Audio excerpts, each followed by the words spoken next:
sense. That's what I'm We saying. can call it. Can we examine willpower a little further? You know, I because totally agree. I feel like this, like, I want to give it to people in a metaphorical sense or a symbolic sense. Willpower, it's like fire, like right. How much fire can you muster up inside of you? Because we have heat and we generate heat, right? So, like, in order for me to push someone off of me, I have to generate a certain amount of energy to even use my muscles to like fire.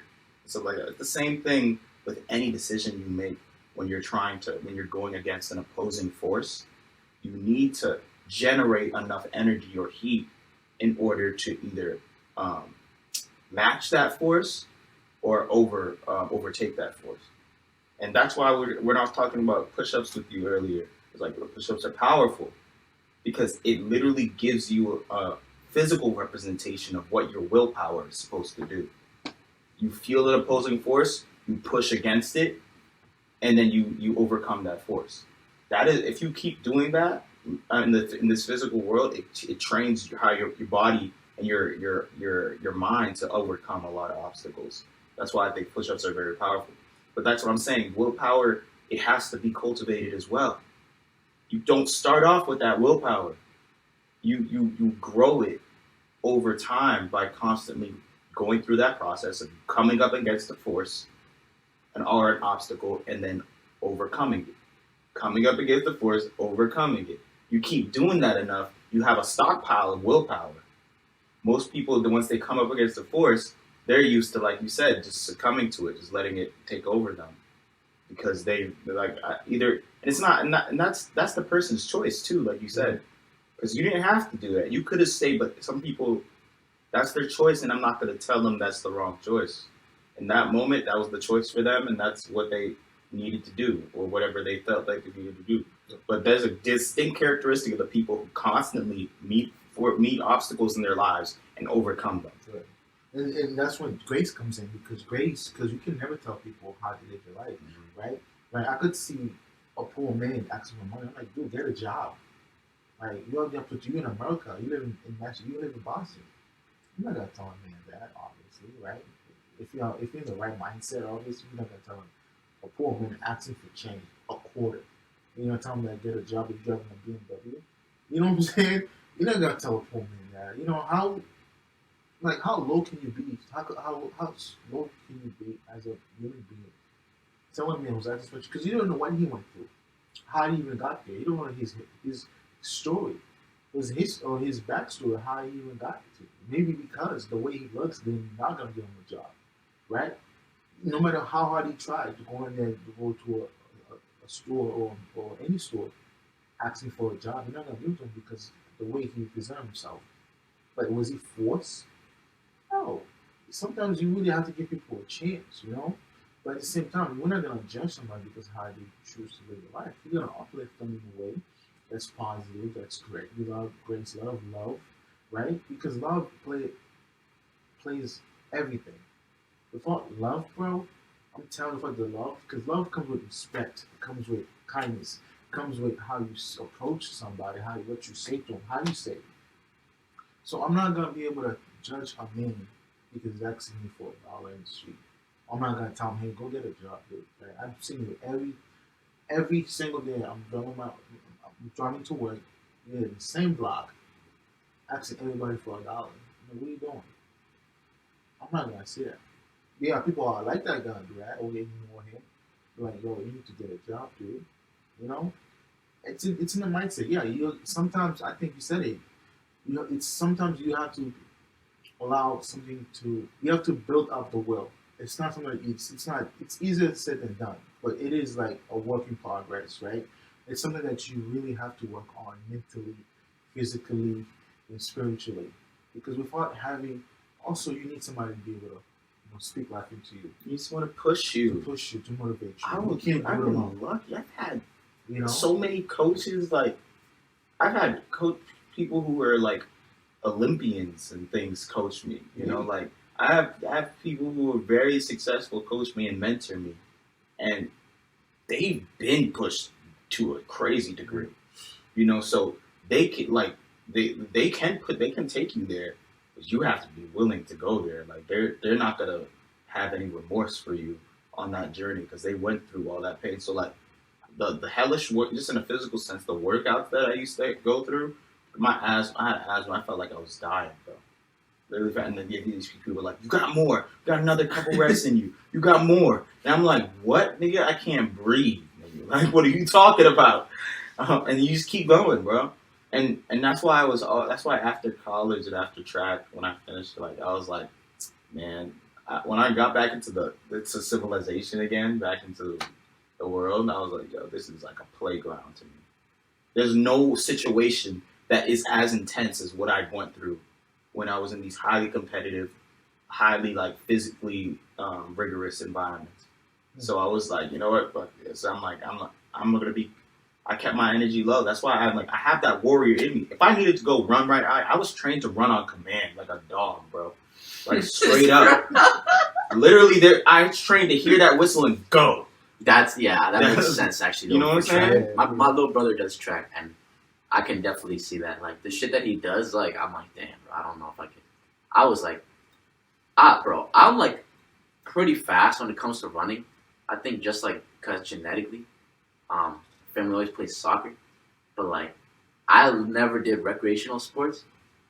Like I really don't know that much shit about anything. Like I remember one time I was fucking running, right?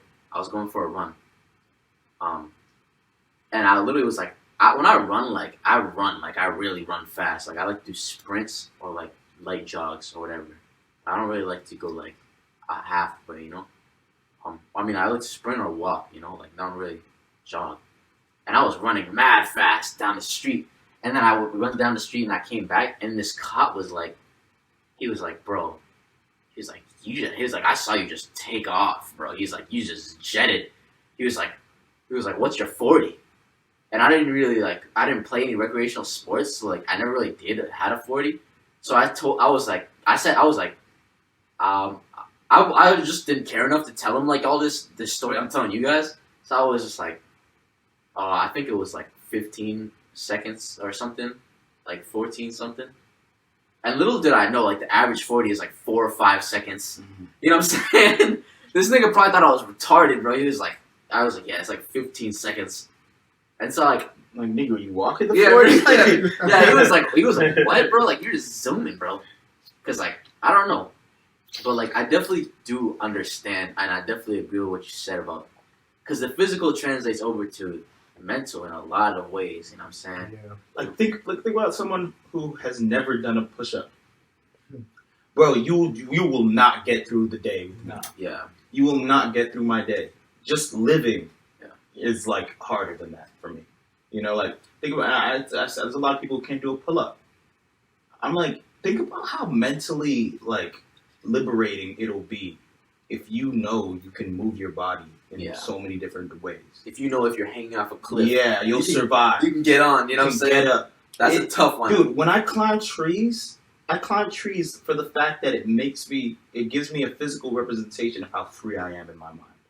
You know, I'm climbing something that's like this natural like beast, pretty much. It's like a spirit, and I'm able to climb it. It's allowing me to share it, to like be. And people are always like, oh, you guys, there's like these stigmas about tree huggers, things like that. I'm like, yo, the trees taught me so much shit, bro. Like just from sitting in the tree, I learned more than what I learned on the ground, bro. It's better than being a tree killer, bro. Yeah, exactly. I'm telling you, I didn't do any recreational sports. I played soccer and shit, yeah, but like I didn't really do recreational sports like that. I guess because of my personality type. But I was like a skateboarder. Like I used to skate a lot, you know. And so what I will say is I recommend anybody to get into some sort of physical activity, whatever it is good for you. And for me, at least, like I always say, I can only speak for myself. Skateboarding was right up my alley because I never listened. I mean, I could listen to instruction, but I never took instruction well. I never listened to authority figures well. I was very volatile in the sense of like, if I didn't want to do some shit that day, I was like not gonna do it. Like I didn't want to go about doing things. I was undisciplined, but not even saying that that's characteristic of skating. It was more so like, if I had a coach, for example, right? I wouldn't listen to shit my coach would say. You know, I would just take the easier way, or I would just be like, fuck that. Like, that nigga doesn't really care about me. You know what I'm saying? Like, because I really didn't feel like older niggas cared about me for a long time.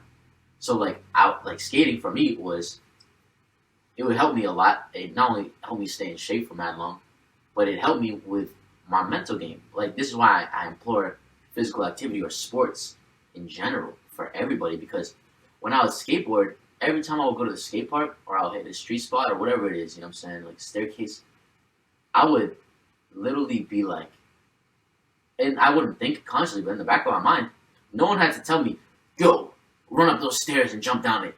Yo, jump, grind, hit that handrail. You know what I'm saying?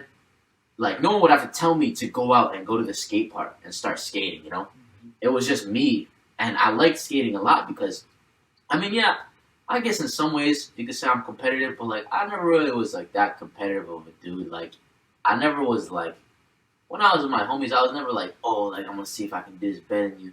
I get more bitches than you. Like, you know what I'm saying? I was never the type of dude to be like, nah, like, if we're eating, bro, if I'm eating, we're eating all. You know what I'm saying? We're all eating, bro. Like, I didn't want, if I had nice things, I want people I care about to have them too, you know what I'm saying? Because, like, what good is having nice things if you can't share? And, like, I remember skating was right up my alley because I remember when I was playing sports, when I was playing soccer, all these fuck niggas were like, they would, like, push you mad hard. Mm-hmm. They would be like, they would get mad emotional. We lost a game one time, and this is my own teammates. We lost the game one time, right? I'm just always, like, win or lose, bro. When I was playing soccer, I grew up playing soccer. I remember playing soccer was, like, some of the only times I would, like, cool my dad when we were in America and shit. So, like, I would be like, yeah, like I would love soccer. Soccer was, like, I associated with such fun things. And so, niggas, we lost the game one time, on an away game, and this nigga, bro, was like, silent bus ride, nigga. He was like, you guys need to sit and think about what the fuck we just did, bro. Bro, no, like, one of the kids, bro. And I was like, nigga, I was like, nigga, bro, we have a 30-minute bus ride, nigga. I was like, I'm a fucking impulsive, energetic kid. Like, I'm trying to even, like, fucking joke around, bro. And I was still fucking, he was like, bro, stop. I started talking, I made a joke. He was like, shut the fuck up, bro. He's like, bro, stop. Like, niggas, when we lost the game, niggas, I'm not gonna call you niggas out, but you know if you're watching this. Y'all niggas was crying, bro. Nigga, you crying, bro. This is a fucking high school, bro. Nigga, this doesn't matter for shit. None of you niggas are even playing soccer anymore, bro. Like, no disrespect to niggas, but, like, I remember that literally made me stop playing. Which fucked with me because I loved soccer, bro.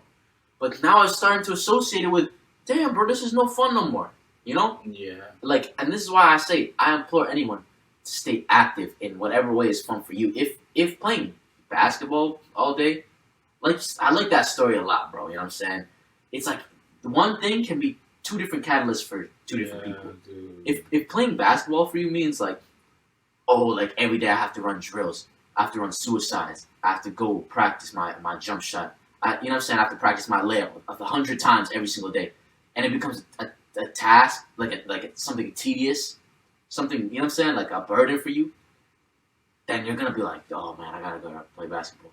But if playing basketball is like, oh, I'm just gonna go to the local park, play a pickup game with my homies, you know what I'm saying? Like, go just to talk, like have some shop talk, like fuck around, you know what I'm saying? See if I can make a dunk or some shit. See if I can touch rim, like, you know what I'm saying? See what comes by.